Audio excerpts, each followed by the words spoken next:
ಎಲ್ರಿಗೂ ನಮಸ್ತೆ. ವಯಸ್ಸಾದವ್ರನ್ನ ಆಟೋ ಕರ್ಕೊಂಡು ಹೋಗ್ತಾ ಇದ್ದೀನಿ. ಒಬ್ಬ ಕಾರೋನು ಫಾಸ್ಟಾಗಿ ಬಂದು ಚೊಕ್ಕು ಹೊಟ್ಟದ. ಅದು ಇಷ್ಟು ಗ್ಯಾಪಲ್ಲಿ ಬಿತ್ತ ಹಂಗೆ ನೆತ್ತಿಗೆ ಇರ್ಬಿಡ್ತು, ಸರ್ಕಂದ ಕೋಪ ಬಂದ್ಬಿಡ್ತು. ಅದರ ಪ್ಯಾಸೆಂಜರು ಈ ರೀತಿ ತುಂಬ ನೋಡ್ತಾ ಇರ್ತೀವಿ ನಾವು. ಸೈಲೆಂಟ್ ಆದೆ. ಮುಂದೆ ಸಿಗ್ನಲ್ ಬಿತ್ತು, ಸಿಗ್ನಲಲ್ಲಿ ನಿಂತವನೆ. ಸಿಗ್ನಲಲ್ಲಿ ಕೂಡ ಗ್ಯಾಪ್ ಕೊಟ್ಟು ನಿಲ್ಲೋದು ಬಿಟ್ಬಿಟ್ಟು ಹತ್ತತ್ರ ಹೋಗೋದು, ಎಕ್ಸಲೇಟ್ರ್ ಕೊಡೋದು ಕಮ್ಮಿ ಮಾಡೋದು, ಈ ರೀತಿ ಮಾಡ್ತಾಯಿದ್ದ. ಗ್ರೀನ್ ಸಿಗ್ನಲ್ ಬಿತ್ತು, ಪಾಂಪ್ ಅಂತ ಆರನ್ನು ಹೊಡೆದು ರೈಟು ಲೆಫ್ಟ್ ಹೇಳ್ದು ಫಾಸ್ಟಾಗಿ ಹೊರಟದ.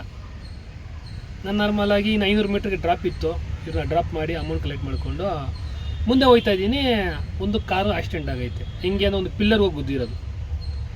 ಇಳಿದ್ಬಿಟ್ಟು ಹೋಗಿ ನೋಡಿದ್ರೆ ನನ್ನ ಮುಂದೆ ಪಾಸ್ ಆಗಿತ್ತು ಅದು ಕಾರು. ಅದೇ ಕಾರು ಪಿಲ್ಲರ್ ಗುದ್ದಿರೋದು ಮುಂದೆ ಹೋಗ್ಬಿಟ್ಟೈತೆ.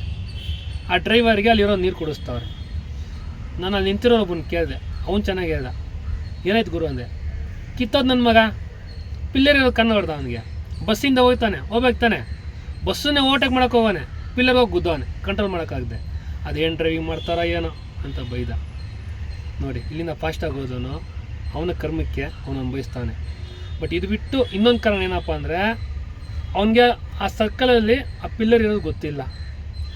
ಈಗ ಪ್ರತಿಯೊಬ್ಬ ಡ್ರೈವರ್ಗೂ ನಾನು ಕೇಳ್ಕೊತೀನಿ ಏನಪ್ಪ ಅಂದರೆ, ಡೈಲಿ ರಸ್ತೆ ಓಡಾಡ್ತೀವಲ್ಲ, ದಿನಕ್ಕೊಂದು 5 ಸತಿ ಓಡಾಡ್ತೀವಿ. ನಮ್ಗೆ ಗೊತ್ತಿರುತ್ತೆ ಏನಂತ, ಈ ರಸ್ತೆಯಲ್ಲಿ ಅಲ್ಲಿ ಹಂಸ ಐತೆ, ಅಲ್ಲಿ ಹಳ್ಳ ಐತೆ, ಹುಷಾರಾಗೋಗ್ಬೇಕು ಅಂತ. ಆದರೆ ಹೊಸ ಏರಿಯಾ ಹೊಸ ರಸ್ತೆ ಹೋದಾಗ ನಮ್ಗೆ ಗೊತ್ತಿರಲ್ಲ, ಮೊದಲನೇ ಸತಿ ಹೋಗ್ತಾ ಇರ್ತೀವಿ. ದಯವಿಟ್ಟು ಅಂಥ ಜಾಗದಲ್ಲಿ ನಿಧಾನಕ್ಕೆ ಹೋಗಿ ಫಸ್ಟ್ ತಿಳ್ಕೊಳ್ಳೋ, ಆ ರಸ್ತೆ ಏನು ಹಳ್ಳ ಎಲ್ಲ ಐತೆ, ಹಂಸ ಎಲ್ಲ ಐತೆ ಅಂತ. ಈಗ ಬಸ್ ಹೋಗ್ತಾ ಇರ್ತಾನೆ, ಕಾರ್ ಹೋಗ್ತಾ ಇರ್ತಾನೆ, ಹಿಂದೆ ಹೋಗ್ತಾ ಇರ್ತೀವಿ. ನಮ್ಮದು 3 ವೀಲರ್ ಬೇರೆ, ಹಳ್ಳ ಇರೋದು ಗೊತ್ತಾಗಲ್ಲ, ಹಳ್ಳಕ್ಕೆ ಇಳಿಸ್ಬಿಡ್ತೀವಿ. ಈ ರೀತಿ ತೊಂದರೆ ಆಗುತ್ತೆ. ಅವಾಯ್ಡ್ ಮಾಡೋಕೆ ಹೋಗ್ತೀವಿ. ಇವ್ನಿಗಾಗಿರೋದು ಅದೇ, ಮ್ಯಾಪ್ ನೋಡ್ಕೊಂಡು ಓಡಿಸ್ತಾವನೆ. ಬಟ್ ಈ ಸರ್ಕಲಲ್ಲಿ ಫಸ್ಟ್ ಟೈಮ್ ಬಂದಿರ್ಬೇಕು ಅನಿಸುತ್ತೆ. ಲೆಫ್ಟು ಹೋದರೆ ಬಸ್ಸು ಓವರ್ಟೇಕ್ ಮಾಡ್ಕೊಂಡು ಹೋದ್ರೆ ಅಲ್ಲಿ ಪಿಲ್ಲರ್ ಐತೆ ಅಂತ ಗೊತ್ತಾಗಿದ್ರೆ ಗೊತ್ತಿರಲಿಲ್ಲ, ಫಾಸ್ಟಾಗಿ ಹೊಡೆದವನೆ, ಕಂಟ್ರೋಲ್ ಮಾಡೋಕ್ಕಾಗಿಲ್ಲ, ಗುದ್ಬಿಟ್ಟವನೆ. ದಯವಿಟ್ಟು ಎಲ್ಲ ಡ್ರೈವರ್ಗಳು ಹೊಸ ಏರಿಯಾ ಹೊಸ ರಸ್ತೆ ಹೋದಾಗ ಹುಷಾರಾಗಿ ಹೋಗಿ. ಒಳ್ಳೆಯದಾಗಲಿ ಎಲ್ಲರೂ.